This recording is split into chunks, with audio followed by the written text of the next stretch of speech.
我是个在都市长大的客家小孩，为了找回记忆中的客家味道，于是我背起我的背包，立志要走遍每一个客家庄。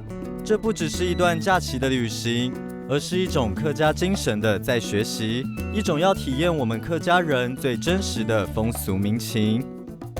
龙潭位于桃园台地的南边，埤塘众多，传统古风犹存，是个典型的客庄，曾被票选为台湾最有特色的人气乡镇。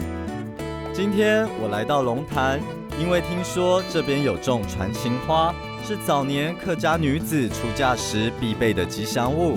同时，这里还有受到皇帝御赐的宅地，以及我从没听说过的黄金蝉。什么是传情花？什么是黄金蝉？我们今天就好好的去找找吧。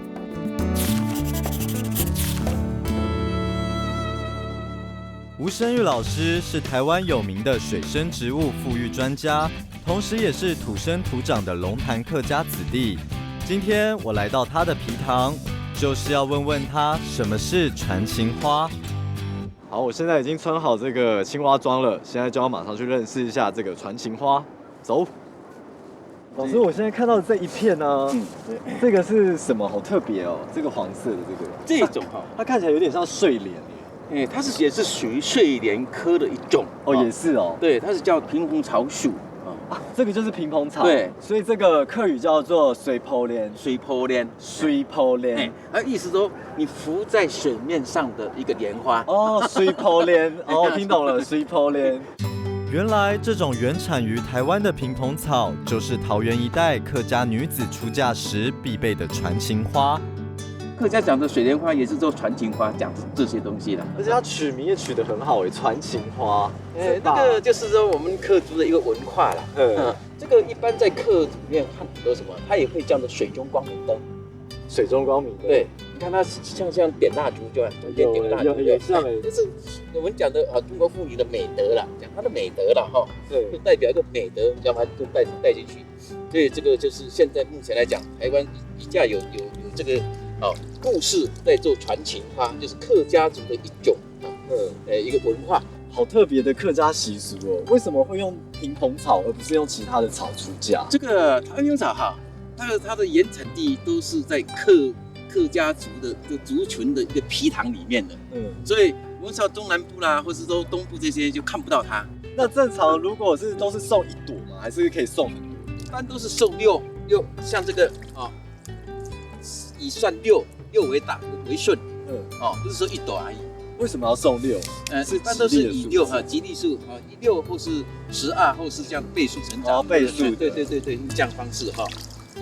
那收越多就代表就是越爱更浓郁。不是，夫家越有钱，埤塘越大。数量是它比较富裕一点点。对。原来原生于台湾的屏风草，因为盛产于桃园客庄的埤塘中，所以逐渐演变成龙潭客家人婚礼习俗的一部分。像我们的祖先和我们的姑姑那一辈都会用这样方式啦。所以我们很记得，说小孩子一直记得的脑海里面，这个就是姑姑要出嫁了，他说这个某某人，你去把我去采什么？采这个水泡莲。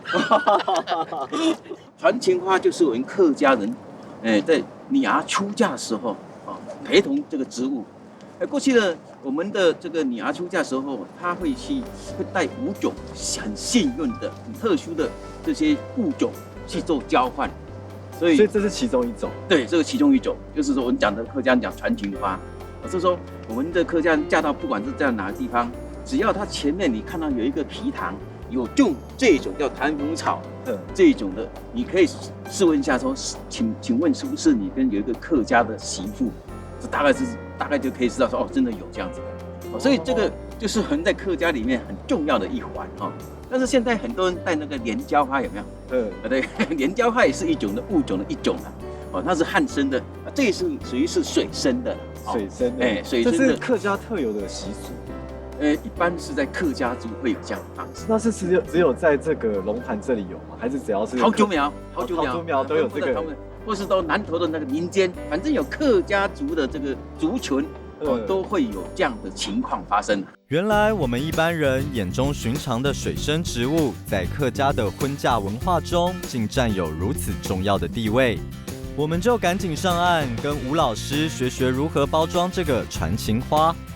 现在要来看这个水泡莲，当时如果要当成女方要送去男方的时候，现在我们要来包这个水泡莲。所以现在是这个是要先把它拔掉是吗？一般都是要弄得比较干净一点哈。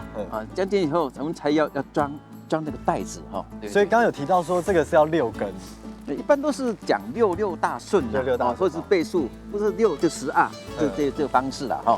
一般就比较能够代表性的，用水生植物比较能够特殊的信用的，带到那我们讲的南方去。南方它有回6种。6种油是会回什么豆子？南方也要回6种，会，甚至两边会交换互相对。好，把屏风草整理好，上面贴个红纸就完成了，让新娘子带到夫家去，代表将客家的文化长长久久的传承下去。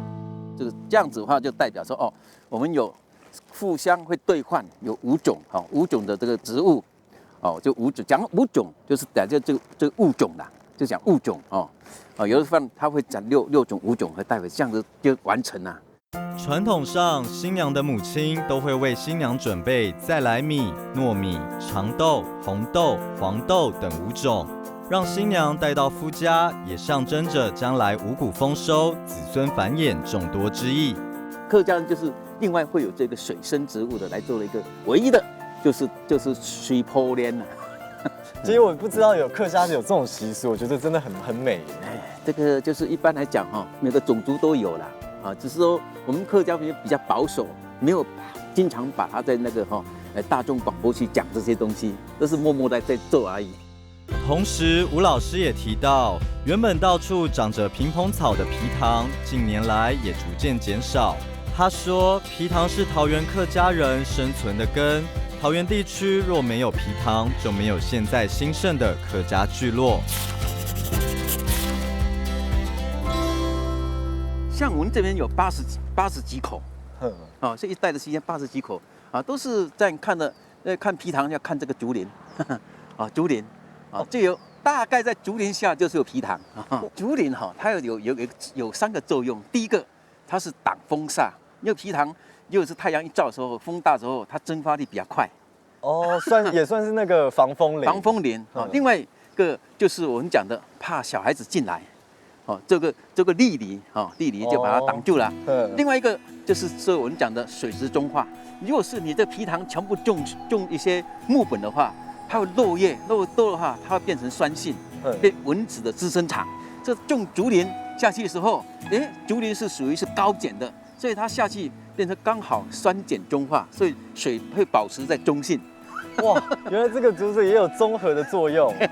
所以我现在如果只要看到是有竹子一片的，就是里面就有皮塘。大部分就80%，你要找像靠文这3边的，是我们按照桃园的来讲，靠文3边的南区的，大部分看到竹林，大部分下面是有。如果到那个靠西部的，像观音啦、新屋啦，那是看个土堆的。土堆下面就是皮塘。所以我很好奇就是桃园有这么多的笔筒它其实都是人工的吗？还是有些是天然的？全部都是人工的。笔筒都是人工挖出来的。人工挖的，对。早期在这里的客家人都是用这个笔筒灌溉吗？对，因为如果是说客家人是分布很多，都是靠山尤其在我们这个桃园的那个看得到那个大汉溪的水，喝不到大汉溪的水，对吧？因为它是一个台地所以距离以前的大汉溪的水面大概是100至200公尺的误差所以这个时候就只要看到大汉溪的水一直流的往淡水去，但是你用不到这个时候才发现说，我们的祖先为了流的水，有流的水才有办法做个生产业，还有生存权。那挖皮塘第一个它以前过去有人讲叫皮塘师，皮塘师就是现在我们讲的看你这个风水师一样。那挖皮塘它要经过看到什么叫做山脉、水脉和气脉三个脉能够结晶的地方，才有办法挖皮塘哇，所以这个笔筒要注意很多的细节。那是不是早期都是全村的人一起来挖这个笔筒？过去我们的皮塘会有分这3大类。如果是一个属于一个叫公池，一个叫母池和子池。公池的话，就像我们的公池的话说，这个区域不同姓氏，像我们的龙潭区龙潭这个区域所有的姓氏去挖个龙潭大皮，那属于是公池。公池，然后再分下来，刚刚到我们的吴家，那是叫母池，吴家的母池。真正的私人的，属于私人的，就这叫子池。我分到以后，在家里不够用，我再挖一个。我分不清楚，所以等下公池是大家用的，然后母池也算是不同姓氏的母池算是自己的了吗？吴家的，吴家宗祠的，吴家就是整个吴家的，对。然后再私人是再细分说这是我个人一个人，对，我再挖一个皮塘是这样子的。母池做灌溉系统，子池是家禽用的像养牛啦、养鹅啦、养鸭啦，是这样方式。除了灌溉之用，是不是其实日常生活要用水，其实也是用这个笔筒？这样子一个是讲的公池里面，它是里面包含有那个饮用水。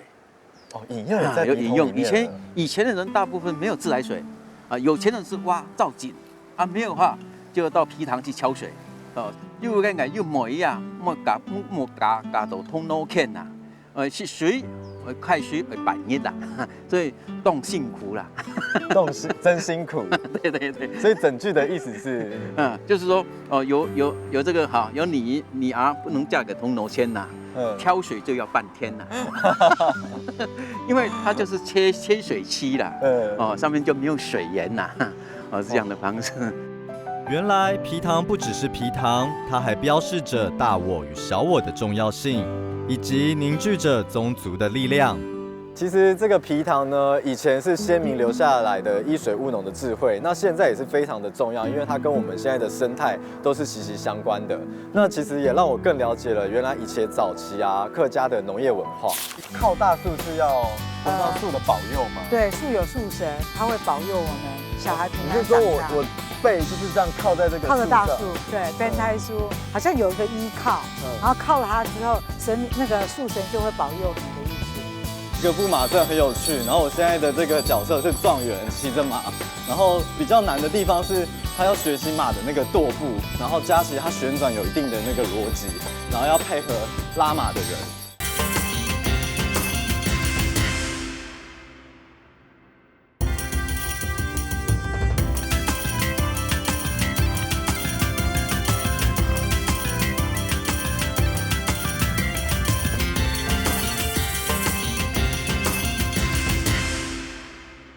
人类的历史一向都是逐水而居，在郊外的皮塘是一个例子。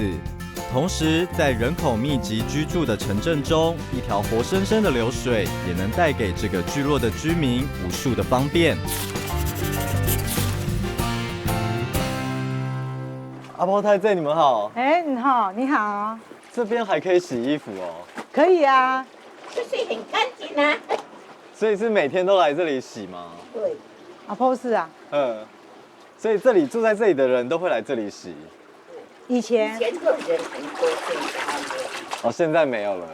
现在比较少。好多师傅哪里要老人家说这个都来要做。有啊，我觉得这个好清澈哦。我刚刚有看到里面有那个鱼还有虾，对。所以我才觉得很特别，是我看到这里，因为我也是想说都用洗衣机，然后看到这里竟然是用手洗的，在河溪边。对。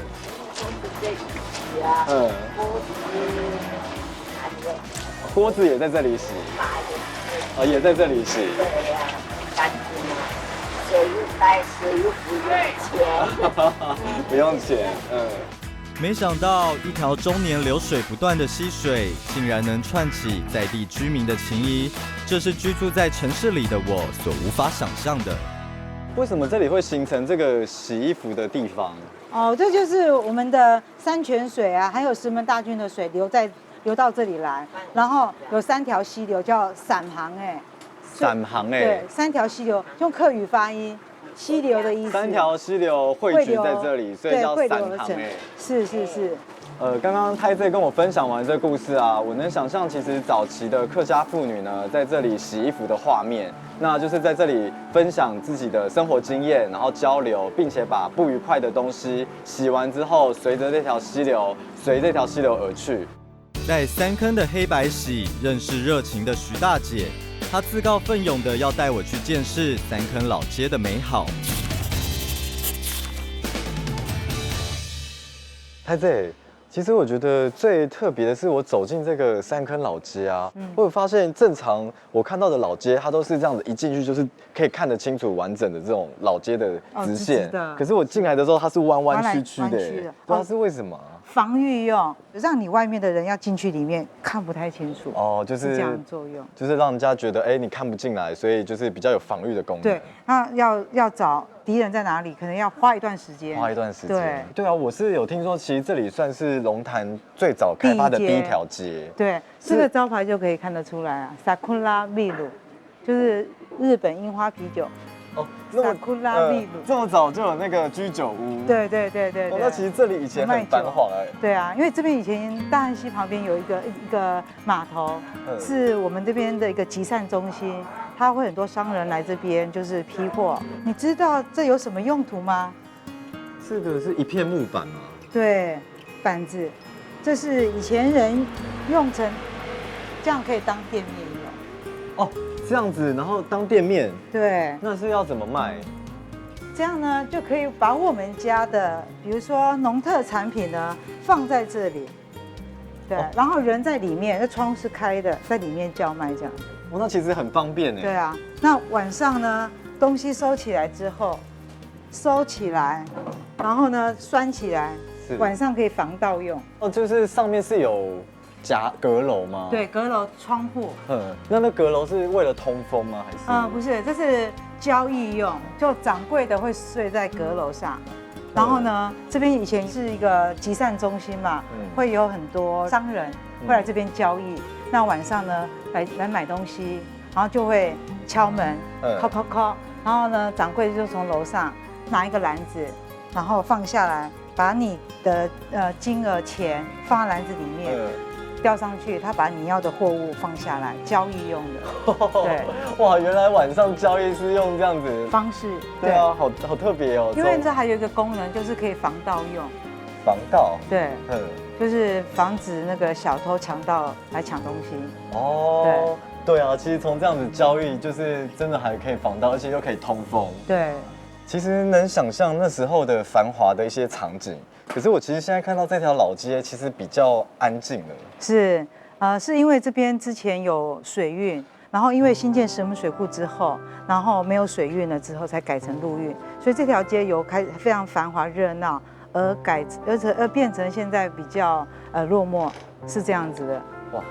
小小的一条老街啊，却有很长的故事在里面。那也是因为新建水库的关系，让这一条老街渐渐的没落了。但其实我还是有看到很多保留早期原本的一些风貌，像刚刚洗衣服的地方，还有现在我看到的这个居酒屋啊，还有这个建筑啊，其实它都还是有呈现当时的一些繁华的情景。那我觉得还是来到这边，还是有感受到一个思古幽今的感觉。除了老街之外，徐大姐神秘兮兮地说，她要带我去一个当地人才知道的好地方。她说，老街的小孩子都会来哦。太子怎么会带我来这里？哦，有没有看到这边有一棵百年香枫？有，我觉得这棵树好壮观，好大哦。这是有一个由来的。这个我们小时候呢，元宵节的时候，我们就提着灯笼，有人拿自制的火把走到这边来呢。然后我们的长辈呢就会跟我们讲，来，太嘎来编胎书，靠大树。靠大树是要得到树的保佑吗？对，树有树神，他会保佑我们小孩平安长大。你是说我背就是这样靠在这个树上？靠着大树，是。来试看看，是走过来背这样靠着大树。对，编胎书好像有一个依靠，然后靠了它之后，那个树神就会保佑你的意思。哦，这样子。那靠着它这样就可以被保佑1年这样。被保佑平安健康。学业进步。平安健康。对，那个太正以前自己小时候也有来这边靠这个。有几次啦。嗯对啊，长大一点就没有，就小时候就很好奇啊，就晚上出门，然后来编胎书，因为都白天出来拜土地公，不曾晚上出门的嘛。所以这棵枫树有什么含义吗？哦，我们上来的时候就要先这样拜一下，然后呢，先拜一下。对，保佑我们的大树，读书读多老胎树空让高，就是读书读得跟大树一样高，然后呢，再靠下去编胎书，就是保佑我们，就是平安健康。哦，是要拜完，然后念刚刚那句，然后再靠这个。再靠大树。念这个算是一个祈求的文吗？对，就是祈求那个树神啊，保佑我们读书读得跟大树一样高。读书读多老胎树空肉懂。好，念完之后再靠一靠。对，靠着编胎书。编胎书。对。然后这样我就可以得到树神的保佑。树神的保佑。对。哇，靠在这个枫树伯公的上面啊，其实非常的舒服，非常的温暖。那刚刚有听到那个胎记讲说啊，早期他们都是提着这个灯笼，这样子晚上啊，这样走到这里，就是为了要求保佑。那其实就能想象，其实信仰的重要。那其实伯公呢，就是一直深植在我们的客家人心中，有一种无法切断的亲切感。徐大姐说，枫树伯公会保佑学子读书可以读得跟树一样高。在三坑老街就有一户豪宅，屋子上的题字就是因为主人文采太好，受到当时的皇帝赏赐而来。通常大门的门前都是放那个堂号，为什么这里会放清乾帝？我们开基的话就是108世，张九龄公唐玄宗时代，那有一年的中秋节的话，就是各大臣要献一些东西出来嘛，那我们这个九龄公他就献一个千秋金鉴录，其实就是为官之道，做皇帝之道，为人民之道，这样一个荐书给上皇帝。皇帝看得很好，所以皇帝就唐玄宗赐给他说，万选清乾大学士。那因为他是个人才。对，我们就沿用这万选清乾的话，就给一直传下来。清乾帝算是以前的豪宅，那其实这个豪宅是在这里是有依照什么风水或是有地形的考究吗？有，因为这以前这附近的话，这看到就是几乎是我们张家的地比较多了。所以以前有盖房子，因为他们都是盖矮房子，就现在的老街那种房子很矮，那我这里看出去很开阔。而我这正北朝，刚好这是山的弧形，坐这地方哈，所以我们是正北朝南，就看到是笔架山，就祈求文学，因为我们先祖的话都是很多是当老师，当初的考虑说，一个是文学，那是笔架山。你看有没有一个弧形，刚好放毛笔的。这个那个正台上面一个笔架，所以是真的就是风水的上有考究上，这是在文学上来文化就是讲，以客语来讲哈，就是木对啊，木对，你木对笔架山，笔架山嘛哈，胎出先生，胎出代出，像医生啊、老师这些，医生老师我们都叫先生，客家话。就是勤勉后代的意思。当初也是很有文学的话，那些老前辈他有文学。可以再念一次完整的一次吗？木对笔架山，胎出先生。木对笔架山，胎出先生，胎出先生。对。那财的方面讲，大溪水这样子来，水是带财，所以我们现在做这个网刚好是水这样过来，是财气会引进来。文学财气方面，所以以前人很考究这地理环境。所以就是不管是地理啊、风水啊，还有面，像刚刚老师讲的这个山啊，其实它都是有一定的设计过的。对。清乾帝两边有这个2行字，那上面有个蝙蝠是有含义吗？有啊，代表福气啊。福气。对。这里一栋房子唯一还处100多年前就是那个屋基，那小段是浮雕的。那是100多年前的，在100多年前的还属清朝。这里头会有那些土匪，为了防御外敌。对，防御对，所以我们的第一道护笼，护笼两边都有枪孔，对，因为这个门关着的话啊，它里面是喇叭口的，内宽外窄，它枪可以方向移动，可是你外面你要看不到，看不进来。对，所以就当时2道护笼就是维护。那假如第一道，就他来土匪来的时候来看，第一个就是我们后面上面2个窗口，那是楼阁，可以当监视。也可以就在上面就观察。对，观察有没有敌人进来。也可以枪，我们以前有讲土枪嘛。假如被攻破的时候，万一进来，我们还有第2道，第2道2侧也有枪孔。哇，所以是有经过设计的一个防御的。对。张先生说，客家人一向重视读书，因此先民就连在闲暇时的娱乐都不忘勉励子弟读书求功名。布马镇就是龙潭流传已久、鼓励子弟读书的地方戏码。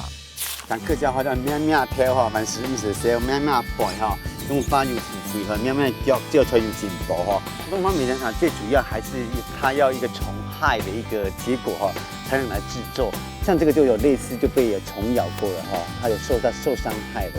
它有那个小绿有点细的疤，有没有看到没有？那个黑黑的嘛。对，它有严重的那个茶农呢，就会采这个严重这个部分才下制作。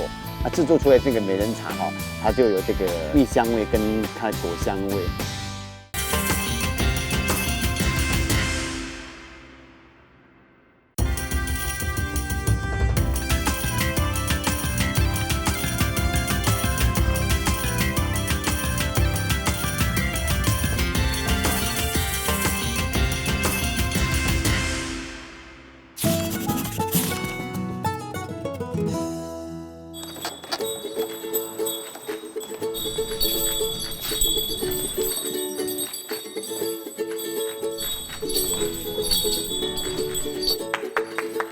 好好看哦，这个布马镇，就是我有看到是有不同的角色在里面，是这个角色是什么啊？这个是状元，那个骑着马，对，骑着马，因为他是状元回乡回故乡，所以说骑着马回来。因为我刚刚看到就是每一个人的那个动作啊，都好有趣哦。就是其实这个骑马的，我看他是一直转圈走，这个是什么时候可以看到这种表演？像我们在一般的节庆，就是说民俗活动的时候就有那个节庆啊，像我们那个迎神赛会那些都有。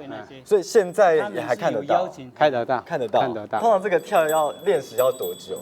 如果学习能力强，你进来一下子3分钟就会了。3分钟哦，好啊，那我立马学看看。OK 啊，好啊。现在戴好这个状元帽，这个是要编哦，然后一直拍一直这样拉这样拉，好，现在要开始跳这个布马阵了。3分钟速成。OK， 好，那我要开始了。好的。那我往前往后都可以。往前。好，预备，开始。是这样吗？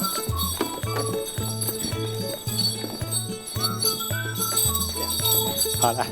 哇，好厉害啊！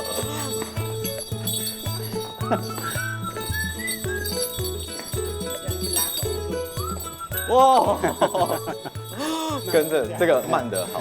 对。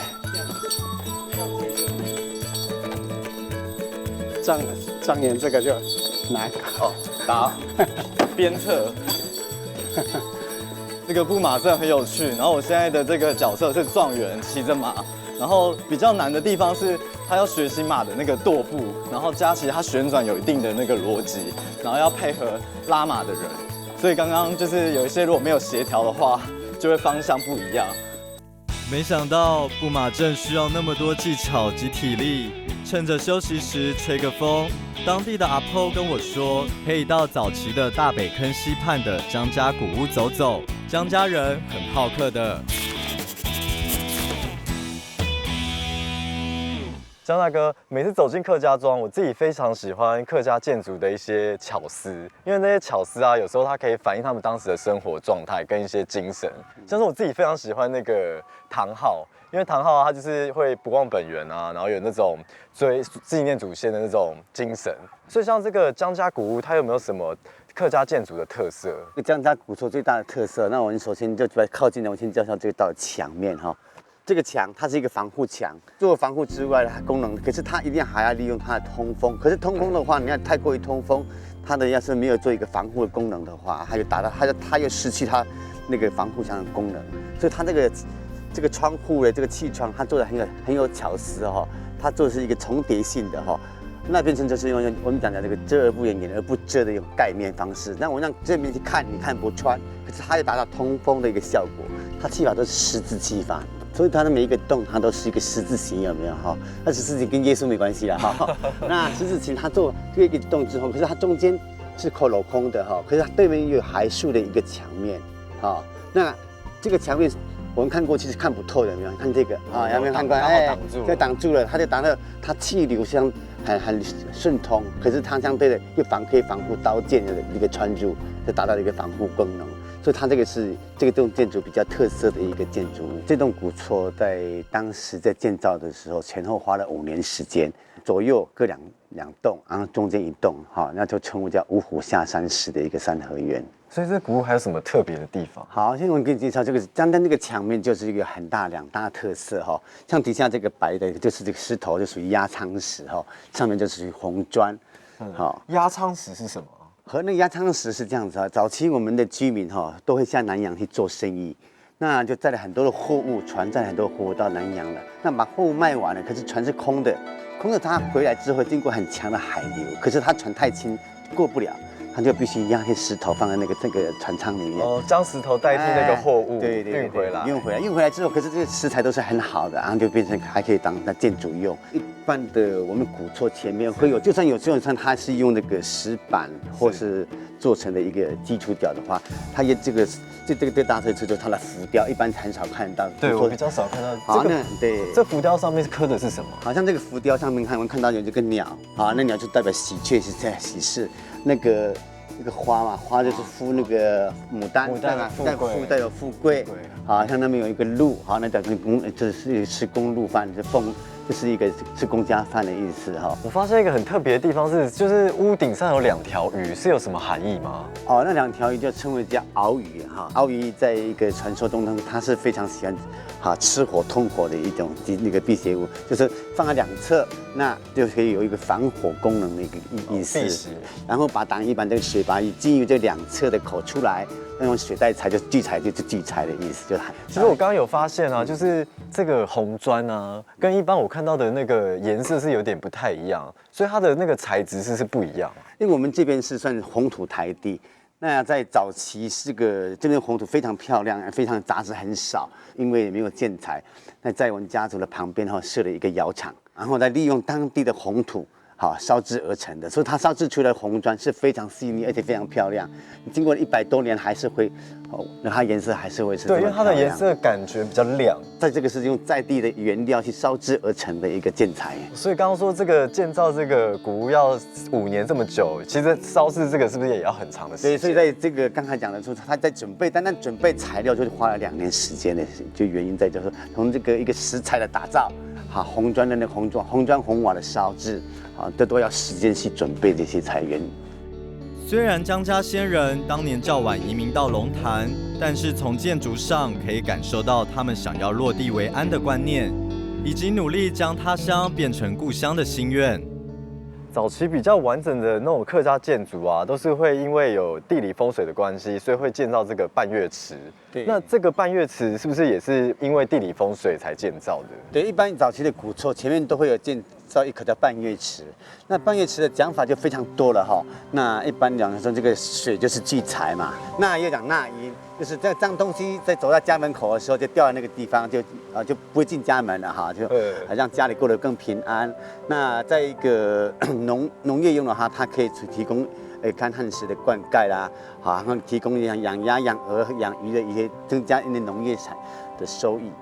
那站在一个水土保持的一个教育的话，它还有一个制洪的功能，就是当下雨的时候，它把水引到这边来，就不会让它大量的往下冲冲刷它的一个底下的泥土，就是让它有一个制洪功能。在生活身上来讲的话，像我们在夏天吹西南风，西南风是热风，那热风经过这个池塘，就是家门口的前面池塘，它有降温效果，吹进家里的风感觉会比较凉爽，它就是有降温效果。哇，这个半月瓷其实它有很多的功用，然后其实也是先人的智慧，也有很多的科学在里面。我记得刚刚张大哥是跟我说，这附近有种茶嘛？对，那我们社区的产业就是以茶叶为主哈，所以这附近有很多的茶园。对，有很多很漂亮的茶园。那个张大哥可以带我去看看吗？可以啊，现在我们就来走来去看茶园。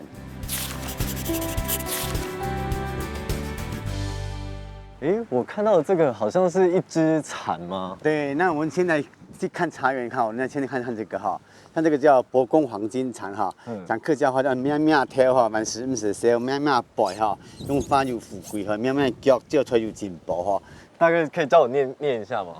咩咩跳，咩咩跳，万事唔是少，凡事无事少，咩咩背。妙妙背，用法又富贵，用法又富贵，咩咩叫，慢慢叫，就才有进步，就才有进步，是这样。摸摸头，摸摸头就是万事不用愁，万事不用愁，摸摸背，荣华又富贵，摸摸脚，招财又进宝，它就是我们社区的一个吉祥物啊哈。为什么当初是用蚕呢？蚕哈，这个是我们社区产业叫做东方美人茶嘛。那美人茶在生产的时候，就必须要有一个小绿叶蝉来大量的吸吮，它过后来制作的美人茶就可以做得很高品质，卖得很好的价格。那确实也在土地公的庇佑、小绿茶的帮忙之下，那我们这个社区做的美人茶做的成绩非常好，卖的价格像黄金般这么贵。那我们感恩土地公的庇佑、小绿茶的帮忙，然后就把它取名叫博公黄金蚕。要看到草绿蝉的季节不是这个时候，那我们可以到茶园去欣赏茶园风光风景。好啊。我眼前看到的这一片茶园啊，就是东方美人茶吗？东方美人茶最主要还是它要一个虫害的一个结果哈，才能来制作。像这个就有类似就被虫咬过了哈，它有受伤害的。它有那个小绿叶蝉吸吮的疤，有没有看到没有？那个黑黑的嘛。对，那一点那个，它吸吮它的口嘛，它被小绿叶蝉吸脂那个，那有严重的那个茶农呢，就会采这个严重这个部分采下来制作。制作出来这个美人茶哈，它就有这个蜜香味跟它的果香味。为什么会有东方美人茶？东方美人茶哈，客家人就叫碰风茶，就跟闽南话碰风有没有？吹牛的意思。吹牛的意思。那早期客家人很勤俭，到了夏天，那夏茶那个它长得很丑，因为其实舍不得，那就把它采下来制作像类似像红茶的方式来制作。那台北的那个茶室的老板喝到这个茶很好喝，好品质也很好，他就很高价跟他买之后，他回到自己的那个家乡呢，隔壁邻居就问他说：“那前几年做的茶叶卖多少钱啊？”他就比如说那个春茶是卖100块钱，这个夏茶卖500，可是夏茶是没人要的茶叶啊，他竟然可以卖到500块，他就说：“你是吹牛的。”所以后来这才吹牛才从这里衍生。龙潭的客家茶农可以说是傻人有傻福，本着不浪费的精神，反而得到更好的收获。难怪别人都说心宽天地宽。跟江大哥聊着，突然看见前面有人在树上采东西，不知道他在采收什么水果。在采茶的时候就会唱这个山歌。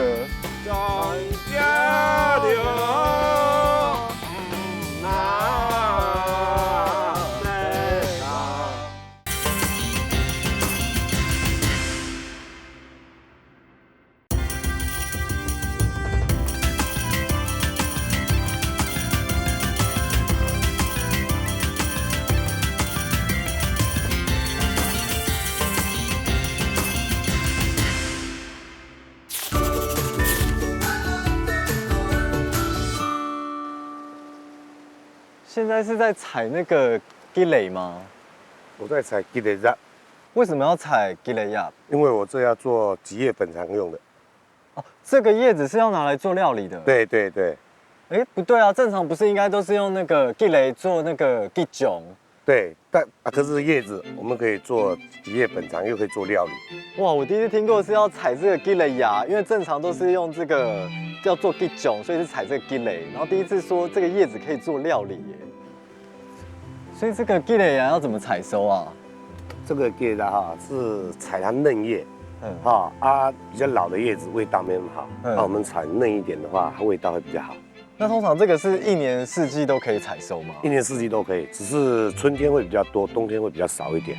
哦，对，所以其实我在都市已经很少看到像这种鸡肋树嘞。是，几乎都是在乡下早期家家户户都有种啦。原生种的酸橘树，越来越少。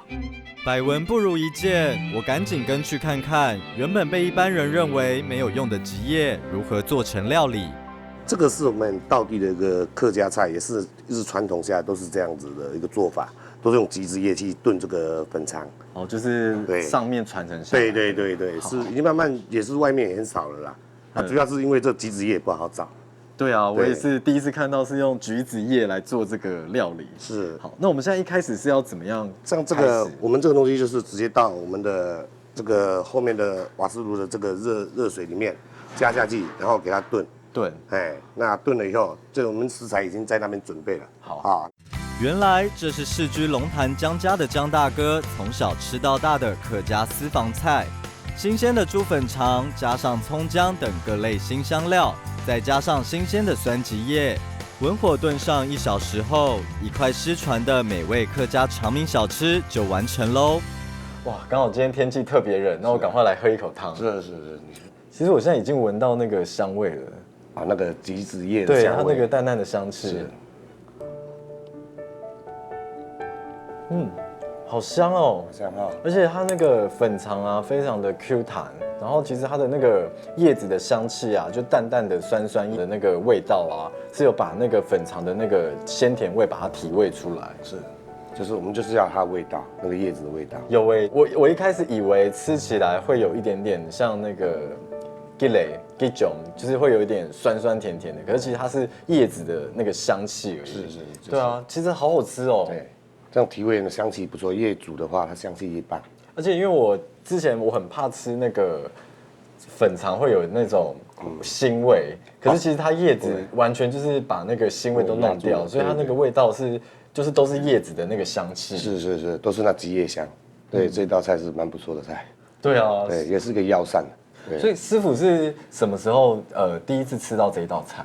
这道菜在我很小时候，那时候小时候一直久咳不好，一直咳嗽，小孩子咳嗽，因为那时候的医学还没那么发达，尤其在乡下，要到街上去看医生没那么发达，就去采这个金桔叶，然后炖粉肠给我们吃，叫我们尽量喝那个汤，那咳嗽就治好了。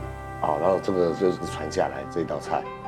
小时候是因为就是也是那时候没有钱看病，也是交通不方便的，也是在乡下交通不方便，然后医学也没那么发达那都是采这个金桔叶来炖这个粉肠给我们小朋友吃啊，一直咳嗽咳不好就吃这个吃好了。其实地理就决定了文化，是因为早期这里交通不便，所以就利用当地现有的资源就地取材，然后也是其实就是先民的智慧，无形中发现这个，然后也让这道菜可以保存下来。饱尝了一顿江家人隐藏版的养生餐，信步到附近茶园走走，在山林之间听到有人在唱山歌。咦，这个年代竟然还有人在唱传统的客家山歌。上家了，拿得啦，搬家了，手拿。风吹该做那让，满天流不拿，两人流高那，青流等候了是那。你们好。刚刚唱的那个是什么？好好听哦，是山歌吗？山歌对唱的哦，山歌子对唱。对，那就是是不是以前啊，在采茶的时候就会唱这个山歌？这个是这样子的，我跟你讲，说小姐在那边采茶，我们男人在这里除草嘛哈。无聊的时候这时候我们在唱，跟小姐唱说。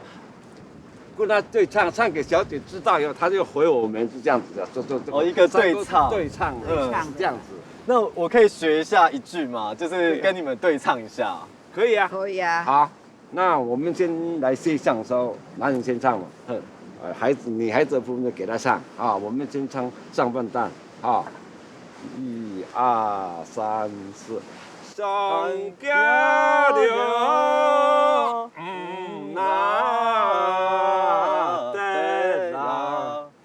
风吹该中那人，满天流不为难，两人流高那，起了等候了是那，风吹该中那人，满天流不为难，两人流高那，起了等候了是那。听起来简单，却是有难度的客家山歌，把我折腾得汗水淋漓。不过，在大自然的环境中，听到这样纯正的山歌，真是令人心旷神怡。因为我其实刚刚听完那个大哥大姐唱完啊，我觉得非常的有感觉的原因，是因为呢，这个客家山歌啊，它原本就是在这种对唱，而且是在这种就是要采茶的时候，就采收的时候这样子对唱啊，然后我觉得是非常有可以抒发心情的，而且就是其实最特别的是，其实这个对唱啊，有时候也是即兴的，对不对？对啊。所以刚刚是可以在即兴的，就是突然是你一句我一句，然后其实突然有就是不一样的歌词会出现。一天下来，除了听吴老师分享这么独特的客家传情花的故事之外，其实我觉得更有意义的是，他对于保育和富裕水生植物的这个热忱呢，教育了我们生态平衡的重要性，同时也是用先民智慧的皮塘继续的维护与传承。曾经因为溪流而繁华的三坑老街，虽然现在没落了，但是我还是有看到它保留原来的风貌，而且并没有失去它的味道。还有大北坑溪，因为种茶生活的张家聚落，我看到这里傍水而居的客家人，无论受到环境的影响或是变迁，但是他们依旧知足常乐。乐天的客家人真的很快乐。